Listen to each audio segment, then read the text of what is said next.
예, 10시 18분 지나고 있습니다. 주식은 오늘도 약세인데요. 기본적으로는 외국인들의 매도세가 계속 이어지고 있기 때문에 시장이 부담이 되고 있고요. 주변 정황들도 좋지는 않습니다. 그런 가운데 어떻게 전략을 세워야 될까요? 오늘 시황해설은 문장주 문스타 인베스트먼트 대표 함께하겠습니다. 어서 오십시오. 예, 안녕하십니까? 네, 문 대표님이 시장에 대한 상당히 전략적 사고를 잘 하시는 분이잖아요. 우리가 또 중요한 상황이기 때문에 그런 판단들을 좀 들어보겠습니다. 오늘 문 대표님과 이야기 나눌 주제는요. 네, 아무래도 미국 대선과 관련된 것이 가장 한 주 남았는데 큰 변동성을 만들어내고 있기 때문에요. 대선 전에 이 조정을 어떻게 이용할 것이냐, 이후의 시나리오와 전략에 대해서 살펴보도록 하겠습니다. 미국 대선은 정말 지난번에 트럼프 대통령이 피격당했을 때는 대통령 되는 것 같다가 또 해리스가 우세하다가 최근에 트럼프가 또 우세하다가 또 막판에 페르토리코 발언 이런 것 때문에 상당히 혼전양상입니다. 지금으로서는 이제 누가 되느냐 양쪽 시나리오를 세울 수밖에 없는 국면이네요. 네. 예. 트럼프가 호기롭게 민주당 텃밭인 뉴욕에서 지지 연설을 이제 받으면서 유세를 했는데 네. 그때 좀 되게 재밌는 일이시지 않습니까?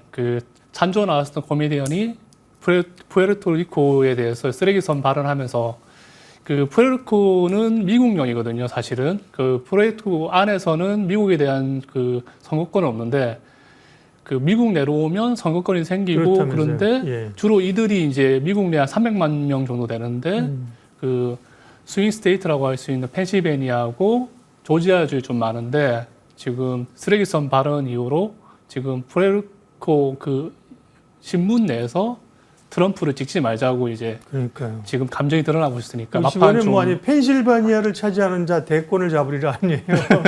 예. 그래서 어쨌든 예. 혼전이라는 거죠. 혼전양상. 그래서 지금 사실 대선 관련된 리스크는 사실 상당히 높은 거죠. 그래서 예. 저는 이제 대선 전까지는 리스크가 있기 때문에 불확실성 때문에 리스크를 좀 관리하자는 생각이고 네. 대선이 끝난 이후에는 정치적 리스크가 좀 떨어지기 때문에 증시 자체는 좀 좋아지지 않을까 생각을 가지고 있습니다. 네. 하지만 만약에 해리스가 만약에 대통령이 되면 저는 좀 증시가 다시 좀 안 좋을 거 생각하는 게 두 가지를 나눠서 해리스 당선 시에는 예. 오히려 주식시장이 조금 안 좋을 걸로 보인다. 그 이유는요. 예. 그러니까 트럼프가 불복하지 않겠나. 그러면서 여러 노이즈를 만들어내고 불확실성이 있다. 그리고 이제 트럼프가 이제 만약에 당선이 되면 일단 지금 보면 트럼프 트레이드로 지금 미국의 10년물 시장 금리가 되게 강하지 않습니까? 네. 그러면 항상 보면 정치적 리스크가 끝나고 이슈가 끝나고 되면 피크를 치고 다시 빠지게 되거든요. 그러면서 환율도 좀 안정이 될 수 있으니까 환율하고 이제 금리가 떨어지게 되면 아무래도 증시의 매크로 환경은 좀 좋아지고 특히 이제 이머징 마켓, 특히 우리나라 증시도 좋아질 수 있는 환경이 좀 펼쳐질 수 있는 거죠. 네. 개인적인 선호도가 다른데 참 투자자 입장에서는 참 누가 되라고 얘기하기가 참 어렵네요. 어쨌든 지금으로서는 박빙이기 때문에 예. 해리스와 트럼프 둘 중에 한 사람이 됐을 경우에 시나리오, 시장 비율을 말씀해 주셨고요. 그런 것들이 이제 이 거시 환경 매크로 변수에 미치는 영향을 좀 짚어주세요. 말씀하신 것처럼 트럼프 트레이드가 있으면서 최근에 국채 금리가 4.3까지 갔더군요. 간밤에 올랐고 예. 달러도 굉장히 강세로 갔잖아요. 원화 예. 약세, 엔화 약세로 갔는데 그에 대한 해석 좀 부탁드릴게요. 최근에 이제 미국의 시장 금리가 되게 예. 강했지 않습니까? 예. 그러니까 미국의 시장 금리가 강했던 게 단순하게 트럼프 트레이딩이라고 보기보다도 사실은 미국의 이제 금리가 강했던 건 아무래도 미국의 이제 경제 상황이 좋아진다는 걸 반영하고 있다고 저는 보고 있거든요. 예. 그래서 이제 미국의 장기 금리가 상승하게 됐던 이유가 뭐냐면 9월에 고용 데이터가 나오면서 고용이 생각보다 좋고 그러면 성장 기대감도 있을 수 있으니까 당연히 높은 성장률에 따라서 금리 자체도 좀 높게 유지가 될 수 있다는 생각이 좀 시장에서 좀 완연했을 거예요.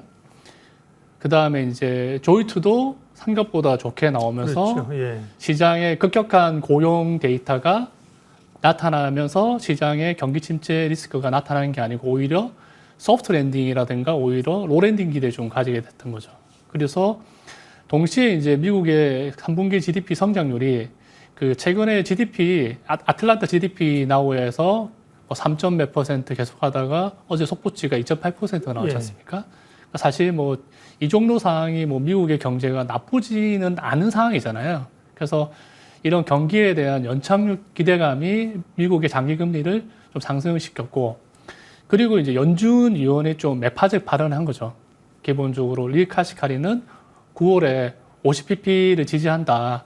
이유는 중립금리를 달성하기 위해서 아주 작은 폭의 인하가 필요할 것 같고, 오리고군 역시 점진적인 인하가 목표 달성하고 위험을 제어할 수 있는 데 도움이 될 수 있기 때문에 이런 이제 연준 의원들의 매파적 발언 역시 시장 금리를 올리게 됐던 이유가 되고요. 네. 그리고 최근에 보면 그 트럼프가 이제 좀 당선 확률이 높아지면서 트럼프의 이제 공약을 보면 감세를 하지 않습니까? 감세를 하게 되면 아무래도 그 재정 측면에서 그러니까. 국채를 좀 많이 발행해야 발행하고, 되고 네. 그러니까 공급적인 측면이 생기기 때문에 시장 금리가 좀 다시 좀 오를 수 있는 측면이 생기는 거고요. 예.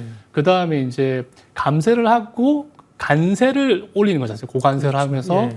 인플레이션도 좀 증가시킬 수 있는 부분이 시장에 좀 반영되다 보면서 좀 급격하게 시장 금리가 네. 상승을 했는데 그 폭이 얼마나 좀 급했었냐면 보시면 이제 그 금리가 역전돼 있는 상황에서 네. 2024년 9월에 10월 넘어가면서 급격하게 보면 10년물 빨간색이 10년물 이제 시장 금리거든요. 예.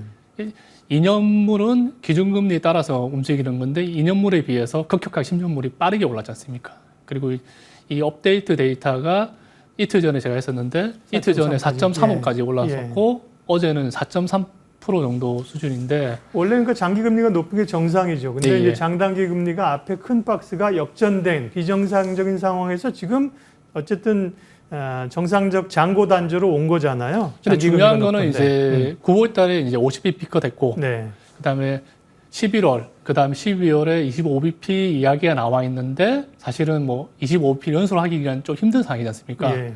근데 기준금리를 인하한 상황에서 시장금리가 올라간다는 건 좀 이례적인 상황인 그렇죠. 거죠, 네. 사실은. 근데 네. 속도적인 측면도 좀 강했다는 게 좀 되게 좀 이례적인 예, 거고. 맞아요. 그리고 달러 인덱스도 보시면 그 달러 인덱스가 최근에 그 106에서 100까지 지금 빠른 속도로 좀 하락을 했었는데 금리 내리면 달러가 약해져야 되는데 그죠? 오히려 동시에 올랐단 지금 말이에요. 시장금리가 올라가게 되면서 그러니까요. 예. 그러니까 환율은 기준금리보다는 시장금리에 영향을 주게 되거든요. 이 역시 지금 104.5까지 급격하게 올라간 상황이 됐는데 제가 생각했을 때는 그 글로벌 이제 투자하는 사람 입장에서는 지금 이제 금리 상하고 달러 인덱스 상황을 봤을 때 제가 봤을 때는 피크 상황에 돌입했다. 그럼 만약에 정치적 리스크가 만약에 해소가 되는 시점이면 달러 인덱스라든가 그 시장 금리는 피크를 치고 하락하는 측면으로 봐야 되지 않겠나. 그래서 저는 예. 이제 전이부터 저 개인적으로 그다음에 제가 운영하고 있는 매크로포트 운영에서는 채권을 좀 매수를 시작을 했었거든요. 네. 그리고 그 정치 리스크가 끝난 이후에는 환율이 달러 약세가 그러니까 강달러가 좀 꺾이면서 둔화되고, 진행되기 네. 때문에 그러면 이머징 마켓 쪽으로 자금이 좀 들어서는 것이 아닌가. 그래서 그 대선 이후에는 국내 시장도 그렇고 중국 시장 위시한 좀 이머징 마켓도 좀 관심을 가질 생각입니다. 네. 지금 보이신 표들은 이제 우리가 어느 정도 이해가 다 이제 되는 그런 그 상황들이고요. 네. 그다음에 이제 조금 어려운 게 지난번도 한번 말씀하셨는데 이제 금리 장단기 금리의 그 기울기의 차이, 금리 스티프닝 얘기를 하셨는데 오늘도 그 표를 가지고 있었습니다. 그게 네. 이제 지금 상황에서 무슨 의미가 있는 건지 쉽게 설명해 주세요. 네. 그러니까 지금 이제 그 일반적으로 이제 제가 단기하고 장기가 역전됐다가 정상화가 되면 네. 향후에 경기 침체가 제가 온다고 말씀했지 않습니까? 그렇죠. 예. 그래서 이제 대부분 투자자들은 경기 그 둔화가 소프트 랜딩인지 아니면 이제 하드 랜딩 이런지 관심을 가지겠지만 저 같은 경우에는 이 스티프닝이 된 형태가 베어로 갈 것인지 아니면 그 불로 갈 것인지를 보거든요. 네. 만약에 불로 가게 된다는 거는 기준금리를 떨어뜨리게 된다는 거잖아요.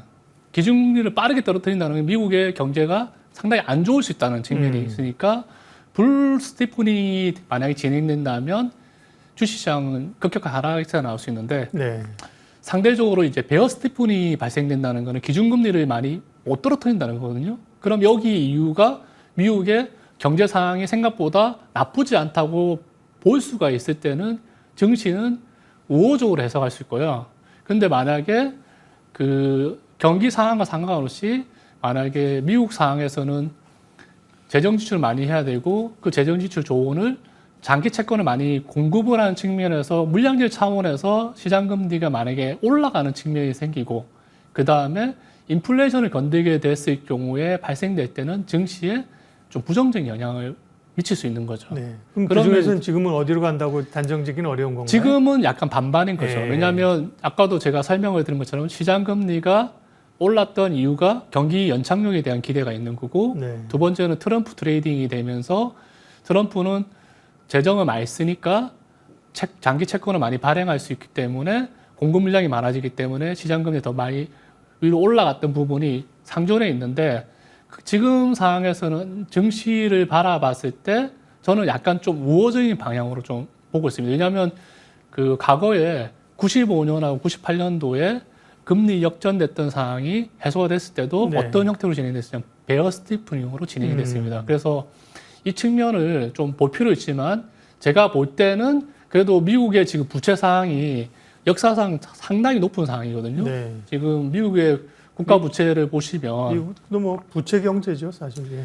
지금 이 불과 90년 초반만 하더라도 미국의 그 부채는 4조 수준밖에 안 됐었거든요. 네. 근데 지금 이제 거의 최근에 35.7조 달러까지 진행됐기 때문에 이 문제가 왜 이제 문제가 되냐면 지금 미국의 예산을 보시면 재정 지출 규모를 되게 크게 진행을 하고 있잖아요. 그렇죠. 근데 이제 2020년, 2021년도는 코로나 때문에 재정을 많이 썼지만은 2022년 이후부터는 사실 코로나 영향을 좀 벗어나는 상황인데 경기가 생각보다 나쁘지 않았지만은 예산 지출을 되게 많이 했다는 거죠. 그러면 지금 앞으로 2025년부터 이어지는 시점에서의 재정 지출은 뭐 해리스가 됐든 트럼프가 됐든 재정 지출을 되게 많이 한다는 측면이지 않습니까? 그러면 재정 지출을 많이 하고 재정 지출에 대한 조언을 부채로 또 땡겨서 쓰기 때문에 재정 적자 그 규모가 계속 확대가 될 텐데 이게 문제가 뭐가 되냐면 과거처럼 제로 금리가 됐을 때는 문제가 되지 않지만은 지금 미국의 시장 금리가 거의 그 4% 이상에 있으면 부채를 발행하게 됐을 때 이자를 지급해야 되지 않습니까? 그렇죠. 근데 이자 지급해야 될 그 비율이 GDP에 비교해 봤을 때 상당히 높은 규모로 올라갈 수 있다는 거죠. 지금 작년에 미국에서 이자 관련돼 있는 지급 부분을 생각하더라도 1조 정도 국방이라든가 사회 보장 비용과 네. 맞먹는 수준이거든요. 근데 지금 제가 보여드리는 그 차트를 보시면 지금 CBO 미국 의회 예산국에서 발표하는 그 국채 조달에 따라 그 미국의 재정 그 운영 상황을 감안해서 그 이자 지급하는 상황을 보면 그 net interest outlay라는 건 이자 비용이거든요. 예. 이자 비용이 제가 보이는 칸이 GDP 대비해서 5%입니다. 그러니까 GDP 대비해서 5%가 그 이자로만 나가는 시점이 2030년 이후에 도래될 수 있기 때문에 사실 이 부분은 사실은 좀 부담스러운 영향이 있다는 거죠. 네. 그래서 제가 좀 단순하게 말씀드리면 그 지금 그 미국은 그 네. 연준에서 지금 QT를 통해 가지고 유동성을 네. 관리하고 있는데 지금 금리를 떨어뜨리고 향후 진행돼서 QT를 다시 이제 중단하고 예.